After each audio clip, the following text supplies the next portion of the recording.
Nagsama-sama ang mga mahihilig sa BMX o bicycle motocross sa isang kompetisyon sa Davao City. Nagtagisan sila ng galing sa mga BMX tricks. Sa mga batang nanonood, huwag niyong gagayahin ang mga mapapanood ninyong stunts. Makibalita tayo kay Marlon Palmahil ng GMA Davao.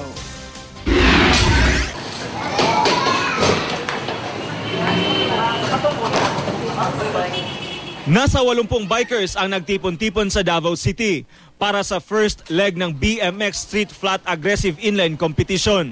Kanina competition ginatapok na mo ang dili lang ang competitors or ang mga athletes from Davao, kundi ang athletes pod sa Mindanao. We have guests coming from Cotabato, we have guests coming from Mlang, Kidapawan, General Santos, Panabo, and Tagum. Natuwa naman ang BMX riders sa naranasang kapanapanabik na torneo. Pare-parehong magagaling at maliksi raw ang mga lumahok. Nagtaas ang level compared last time.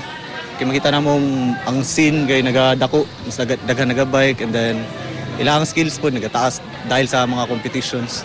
Ang mga Davaoenyong biker nagpakitang gilas.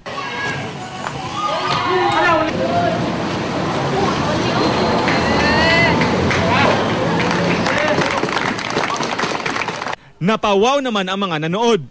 Karong ko nakita po yung ani. Maka-challenge food ba para sa ila, para sa kuha. Kuyaw kayo.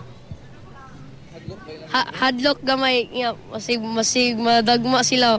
Ayon sa organizer ng event, patikim pa lang ito sa mas maaksyong second leg ng BMX tournament na gaganapin sa summer dito pa rin sa Davao.